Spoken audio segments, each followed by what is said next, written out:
इस वीडियो में हम लोग लाइव चैप्टर के 100 वेरी इंपॉर्टेंट क्वेश्चन को देखेंगे जो कई बार बहुत सारे एग्जाम में पूछे गए हैं। प्रश्न संख्या 1, प्रकाश क्या है? प्रकाश एक प्रकार की ऊर्जा है जिसकी मदद से हम वस्तुओं को देख पाते हैं। बिना प्रकाश के हमें कुछ भी दिखाई नहीं देगा, क्योंकि प्रकाश हमारी आंखों तक पहुंचकर वस्तु की जानकारी देती है। प्रश्न संख्या 2, प्रकाश की चाल निर्वात में कितनी होती है? निर्वात में प्रकाश की चाल सबसे अधिक होती है, जो लगभग 3 × 10⁸ मीटर प्रति सेकेंड होते हैं, क्योंकि निर्वात में कोई रुकावट या माध्यम नहीं होता है। अगला प्रश्न 3, प्रकाश किस माध्यम में सबसे तेज चलता है? प्रकाश निर्वात में सबसे तेज चलता है, क्योंकि वहां हवा, पानी या कांच जैसा कोई पदार्थ नहीं होता जो प्रकाश को धीमा करे। प्रश्न संख्या 4, परावर्तन क्या कहलाता है?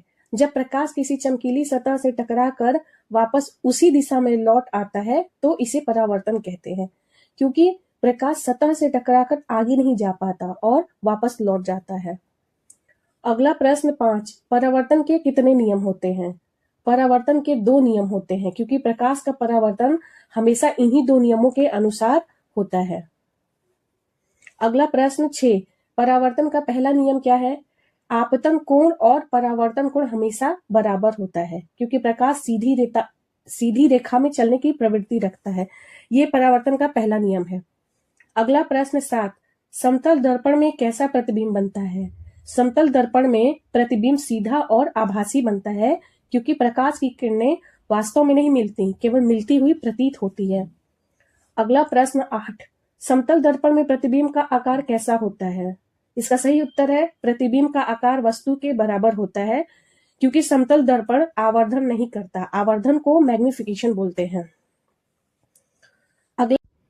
अगला प्रश्न 9, पार्श्व उल्टाव क्या होता है? जब दर्पण में दायां भाग बायां और बायां भाग दायां दिखाई देता है तो इसे पार्श्व उल्टाव कहते हैं, क्योंकि दर्पण सामने पीछे की दिशा बदल देता है। इसका सही उदाहरण है जब हम खुद को शीशा में देखते हैं। इस डायग्राम में देखिए, राइट हैंड शीशे के अंदर लेफ्ट हैंड हमें दिखाई दे रहा है। अगला प्रश्न 10, गोलीय दर्पण क्या होता है? जो दर्पण किसी गोले की सतह का भाग होता है उसे गोलीय दर्पण कहते हैं, क्योंकि उसकी सतह घुमावदार होती है। अगला प्रश्न 11, गोलीय दर्पण कितने प्रकार के होते हैं? गोलीय दर्पण 2 प्रकार के होते हैं, जैसा चित्र में दिखाया गया है, अवतल और उत्तल, क्योंकि उनकी बनावट अलग अलग होती है। अवतल दर्पण को कॉनकेव मिरर बोलते हैं, उत्तल दर्पण को कॉन्वेक्स मिरर बोलते हैं। अगला प्रश्न 12, अवतल दर्पण क्या है? जो दर्पण अंदर की ओर मुड़ा होता है उसे अवतल दर्पण कहते हैं, क्योंकि यह प्रकाश की किरणों को एक जगह इकट्ठा कर सकता है। अगला प्रश्न 13, उत्तल दर्पण क्या है? जो दर्पण बाहर की ओर उभरा होता है उसे उत्तल दर्पण कहते हैं, क्योंकि यह प्रकाश की किरणों को फैलाता है। अगला प्रश्न 14, अवतल दर्पण का एक उपयोग लिखिए। अवतल दर्पण का उपयोग सेविंग मिरर और टॉर्च में होता है, क्योंकि यह वस्तु को बड़ा दिखाता है।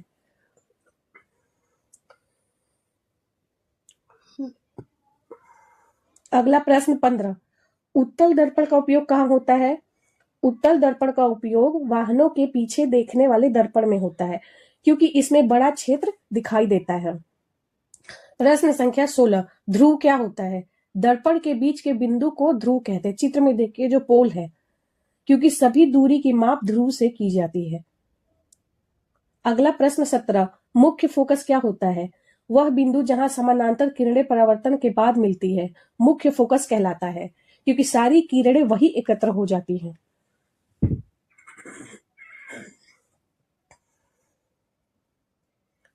अगला प्रश्न 18, फोकस दूरी क्या होता है? ध्रुव और मुख्य फोकस के बीच की दूरी को फोकस दूरी कहते हैं, क्योंकि यह दर्पण की क्षमता बताती है। फोकस दूरी को फोकल लेंथ भी बोलते हैं। प्रश्न संख्या 19, आवर्धन क्या होता है? हम लोग पीछे देखे थे कि आवर्धन को मैग्निफिकेशन बोलते हैं।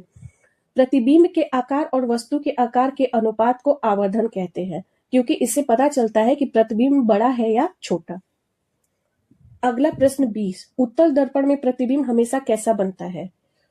उत्तल दर्पण में प्रतिबिंब हमेशा सीधा, आभासी और छोटा बनता है, क्योंकि प्रकाश की किरणें फैल जाती हैं। अगला प्रश्न 21, उत्तल दर्पण में प्रतिबिंब कहाँ बनता है?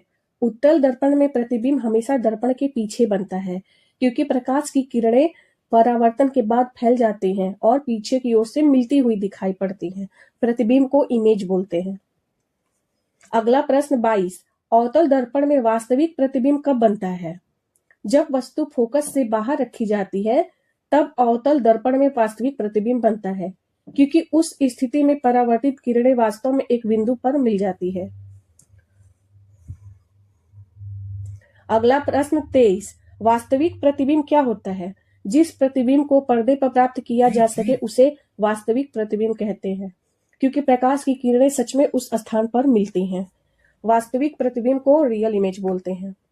अगला प्रश्न 24। आभासी प्रतिबिंब क्या होता है?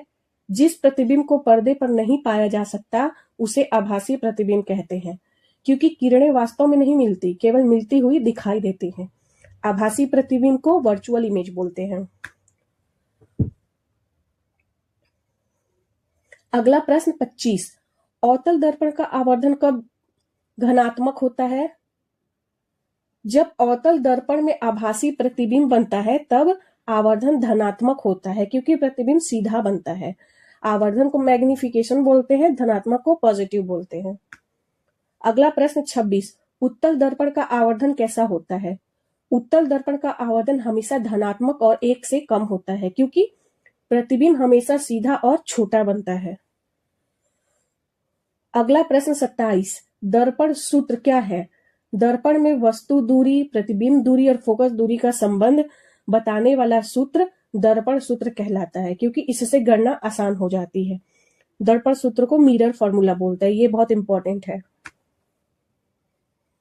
अगला प्रश्न 28। वक्रता केंद्र क्या होता है? जिस गोले का दर्पण भाग होता है उसके केंद्र को वक्रता केंद्र कहते हैं, क्योंकि दर्पण उसी गोले से बना होता है। वक्रता केंद्र को सेंटर ऑफ कर्वेचर भी बोलते हैं। अगला प्रश्न 29। वक्रता त्रिज्या क्या होती है? ध्रुव और वक्रता केंद्र के बीच की दूरी को वक्रता त्रिज्या बोलते हैं, क्योंकि यह दर्पण के आकार को दर्शाती है। वक्रता त्रिज्या को रेडियस ऑफ कर्वेचर बोलते हैं। अगला प्रश्न 30। अवतल दर्पण में वस्तु फोकस पर रखने पर प्रतिबिंब कैसा बनता है? इस स्थिति में प्रतिबिंब अनंत पर बनता है, क्योंकि परावर्तित किरणें आपस में समानांतर हो जाती हैं। अगला प्रश्न 31। उत्तल दर्पण में वस्तु कहीं भी रखने पर प्रतिबिंब कैसा बनता है? प्रतिबिंब हमेशा सीधा, आभासी और छोटा बनता है, क्योंकि उत्तल दर्पण किरणों को फैलाता है। अगला प्रश्न 32। अपवर्तन क्या होता है? जब प्रकाश एक माध्यम से दूसरे माध्यम में जाता है और मुड़ जाता है तो इसे अपवर्तन कहते हैं, क्योंकि माध्यम बदलने से प्रकाश की चाल बदल जाती है। अगला प्रश्न 33। प्रकाश अपवर्तन के समय क्यों मुड़ता है? प्रकाश इसलिए मुड़ता है क्योंकि उसकी चाल बदल जाती है, क्योंकि अलग अलग माध्यमों में प्रकाश की चाल अलग होती है। अगला प्रश्न 34। विरल माध्यम क्या होता है? जिस माध्यम में प्रकाश तेज चलता है उसे विरल माध्यम कहते हैं, क्योंकि उस माध्यम का घनत्व कम होता है। अगला प्रश्न 35। सघन माध्यम क्या होता है? जिस माध्यम में प्रकाश धीरे चलता है उसे सघन माध्यम कहते हैं, क्योंकि उस माध्यम का घनत्व अधिक होता है। अगला प्रश्न 36। जब प्रकाश विरल से सघन माध्यम में जाता है तो क्या होता है? प्रकाश अभिलंब की ओर मुड़ जाता है, क्योंकि सघन माध्यम में प्रकाश की चाल कम हो जाती है। अगला प्रश्न 37। जब प्रकाश सघन से विरल माध्यम में जाता है तो क्या होता है? प्रकाश अभिलंब से दूर मुड़ जाता है, क्योंकि विरल माध्यम में प्रकाश की चाल बढ़ जाती है। अगला प्रश्न 38। कांच की स्लैब में किरण बाहर निकलने पर कैसी होती है? किरण बाहर निकलने पर मूल किरण के समानांतर होती है। अगला प्रश्न 39। अपवर्तनांक क्या बताता है? अपवर्तनांक यह बताता है कि माध्यम प्रकाश को कितना धीमा करता है, क्योंकि यह प्रकाश की चाल पर निर्भर करता है। अगला प्रश्न 40। किस माध्यम का अपवर्तनांक अधिक होता है? सघन माध्यम का अपवर्तनांक अधिक होता है, क्योंकि उसमें प्रकाश की चाल कम होती है। अगला प्रश्न 41। अपवर्तनांक किस पर निर्भर करता है? अपवर्तनांक माध्यम की प्रकृति और प्रकाश के रंग पर निर्भर करता है, क्योंकि अलग अलग माध्यम और रंग में प्रकाश की चाल अलग होती है। अगला प्रश्न 42, पानी का अपवर्तनांक हवा से अधिक क्यों होता है? पानी का अपवर्तनांक हवा से अधिक होता है क्योंकि पानी हवा की तुलना में अधिक सघन होता है। और अगला प्रश्न 43, पूर्ण आंतरिक परावर्तन क्या होता है? जब प्रकाश सघन माध्यम से विरल माध्यम में जाता है और पूरा का पूरा वापस लौट आता है तो इसे पूर्ण आंतरिक परावर्तन कहते हैं। अगला प्रश्न 44, पूर्ण आंतरिक परावर्तन के लिए आवश्यक शर्तें क्या है? इसके लिए 2 शर्तें हैं, प्रकाश सघन से विरल माध्यम में जाए, आपतन कोण क्रांतिक कोण से अधिक हो। अगला प्रश्न 45, क्रांतिक कोण क्या होता है? वह आपतन कोण जिस पर अपवर्तन कोण 90 डिग्री हो जाता है, क्रांतिक कोण कहलाता है।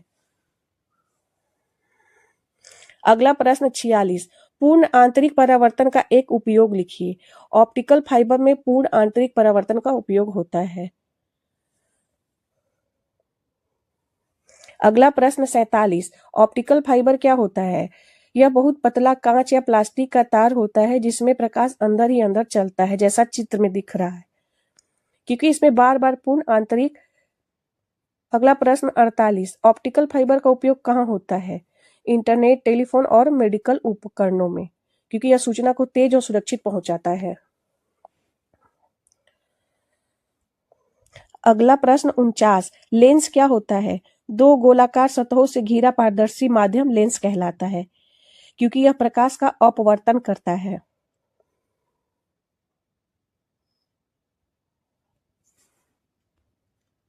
अगला प्रश्न 50, लेंस कितने प्रकार के होते हैं? लेंस 2 प्रकार के होते हैं, उत्तल और अवतल। चित्र में अच्छे से दिखाया गया है क्योंकि उनकी बनावट अलग होती है।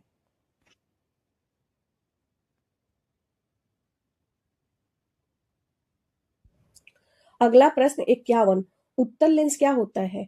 जिस लेंस का मध्य भाग मोटा और किनारे पतले होते हैं उसे उत्तल लेंस कहते हैं, क्योंकि यह प्रकाश की किरणों को एक जगह इकट्ठा करता है। अगला प्रश्न 52, अवतल लेंस क्या होता है? जिस लेंस का मध्य भाग पतला और किनारे मोटे होते हैं उसे अवतल लेंस कहते हैं, क्योंकि यह प्रकाश की किरणों को फैलाता है।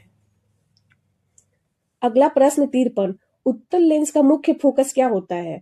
वह बिंदु जहां समानांतर किरणें अपवर्तन के बाद मिलती हैं, क्योंकि उत्तल लेंस की किरणों को केंद्रित करता है। मुख्य फोकस को प्रिंसिपल फोकस बोलते हैं। अगला प्रश्न 54, अवतल लेंस का मुख्य फोकस क्या होता है? वह बिंदु जहां से किरणें अपवर्तन के बाद आती हुई प्रतीत होती हैं, क्योंकि किरणें वास्तव में नहीं मिलती हैं। अगला प्रश्न 55, उत्तल लेंस में वास्तविक प्रतिबिंब कब बनता है? जब वस्तु फोकस से बाहर रखी जाती है, क्योंकि किरणें वास्तव में मिल जाती हैं। वास्तविक प्रतिबिंब को रियल इमेज, उत्तल लेंस को कॉन्वेक्स लेंस बोलते हैं। अगला प्रश्न 56, अवतल लेंस में प्रतिबिंब हमेशा कैसा बनता है? अवतल लेंस में प्रतिबिंब हमेशा आभासी, सीधा और छोटा बनता है, क्योंकि यह किरणों को फैलाता है। अगला प्रश्न 57, लेंस सूत्र क्या होता है? वह सूत्र जो वस्तु दूरी, प्रतिबिंब दूरी और फोकस दूरी का संबंध बताता है, क्योंकि इससे प्रश्न हल करना आसान हो जाता है। लेंस सूत्र को लेंस फॉर्मूला भी बोलते हैं। अगला प्रश्न 58, लेंस का आवर्धन क्या बताता है? यह बताता है कि प्रतिबिंब वस्तु से कितना बड़ा या छोटा होता है, क्योंकि यह आकार का अनुपात दर्शाता है। अगला प्रश्न 59, मानव आंख में कौन सा लेंस होता है? मानव आंख में उत्तल लेंस होता है, क्योंकि यह प्रकाश को रेटिना पर केंद्रित करता है। अगला प्रश्न 60, रेटिना क्या होती है? रेटिना आंख का वह भाग है जहां वस्तु का प्रतिबिंब बनता है, क्योंकि वही प्रकाश संवेदनशील कोशिकाएं होती हैं। अगला प्रश्न 61, अवतल लेंस में बनने वाले प्रतिबिंब की 2 विशेषताएं लिखिए। अवतल लेंस में बनने वाला प्रतिबिंब हमेशा सीधा होता है, हमेशा आभासी और छोटा होता है, क्योंकि अवतल लेंस प्रकाश की किरणों को फैला देता है, इसलिए किरणें वास्तव में नहीं मिलती हैं और प्रतिबिंब आभासी बनता है।